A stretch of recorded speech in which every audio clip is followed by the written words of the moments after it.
Hey YouTube, it's Amy. I'm finally coming to an end on all my crazy testing. I did get an official diagnosis. If it's right, I don't know. But I saw the second opinion gastrologist today, and him and the other doctor went over everything, discussed with me all my symptoms, everything, and they came to the conclusion that I have a spastic colon IBS, and that I'm also dumping. So that makes things a little more complicated. So what does that mean for me?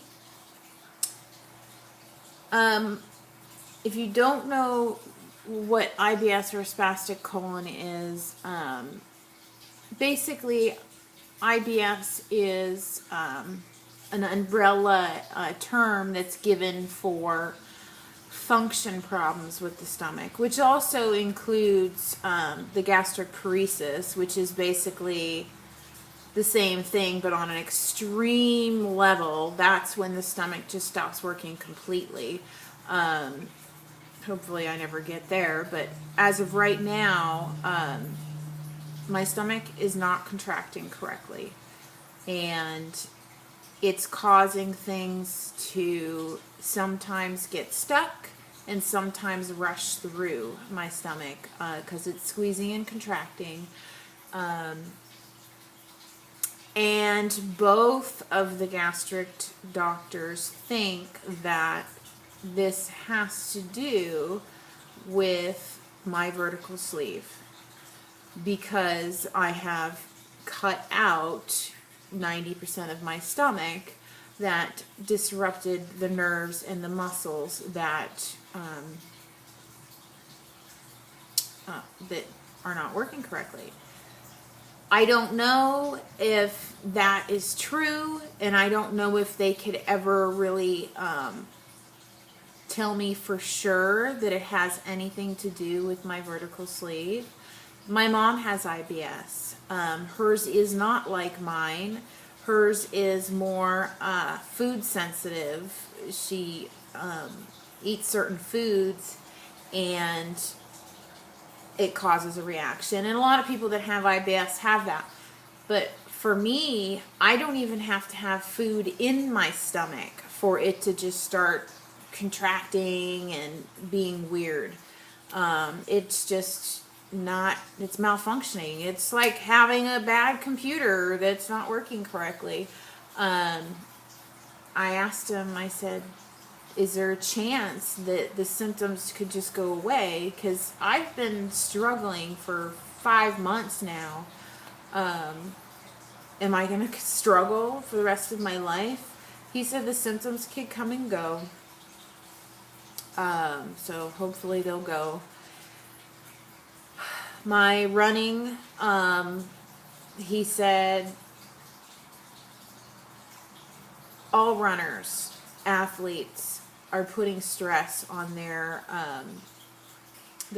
intestines, their intestinal organs running. It is a stress on the body. So taking a break from some of my running might actually help my symptoms, but he's not going to tell me that I have to do that.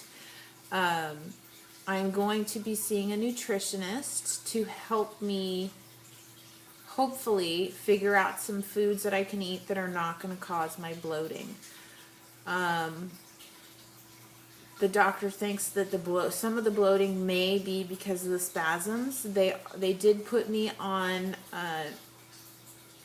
Benzodol. I think that's, I'll have to put it below, 3 times a day for the spasms, and also an acid reducing medication, which they don't see evidence of acid, reflux or anything like that with me, but it won't hurt to have me on that to see if it'll help.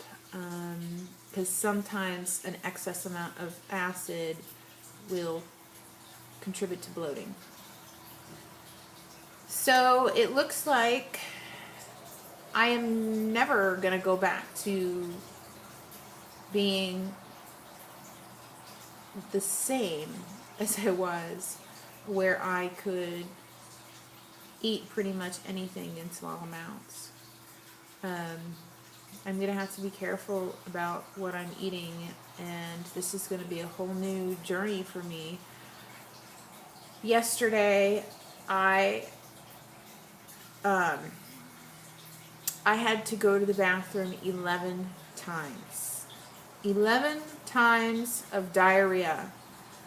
The food was going in and it was coming out. Just like when you have food poisoning, that just randomly happens to me. I will have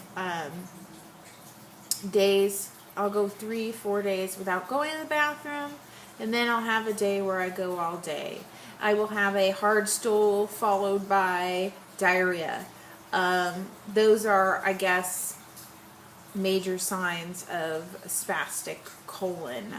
So if you have a hard poop and a watery poop in the same bowel movement, that's a sign that you might be running into some function problems with your stomach. I was really, really upset when I was in the doctor's office. I am happy to be done with all the stupid tests and get on with trying to deal with this and sharing with you guys if this happens to anybody else. I'm sure that there's a few weight loss surgery people out there that have spastic colon, sensitive gastric tract, IBS, sensitive to celiac disease, not being able to eat dairy, all that sensitive stuff. I am going to be doing a lot of research on what's good for all that kind of stuff, and working with the nutritionist and sharing that with you. So hopefully I can help somebody else that might be in my same situation. Is there anything that I could have done to stop this from happening? No. The doctor said no. This doesn't have anything to do. This did not happen because of the food I'm eating or the way I am living my life. This just happens. And now that it's happened, I have to shift my diet to help with the symptoms. I guess foods that are hard for the body to digest, which would be fibers and sugars, milks, are going to be hard on my system, and they're going to give me troubles. So I have to find a way to be able to get my nutrition without eating stuff like that or without having symptoms. So it's going to be a journey. That's all I got, guys. Oh, I am supposed to, one last test, they want me to do an x-ray when I'm completely bloated, because usually most of my testing is first thing in the morning or after I have had to clean myself out completely.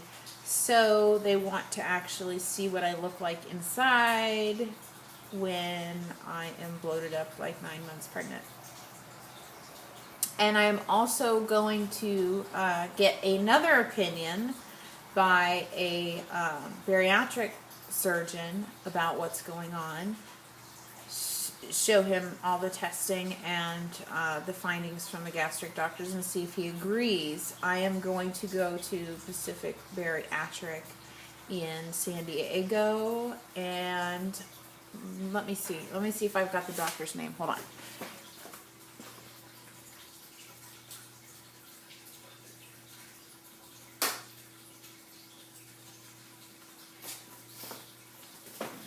I'm going to see Dr. Tanaka in San Diego at Pacific Bariatric on Wednesday to see if they possibly missed something. But both of these gastric doctors have been in their field for over 25 years, and they are very certain that this is what's going on with me, and they don't feel that this bariatric doctor is going to find anything different. So I will keep you updated. That's where I'm at.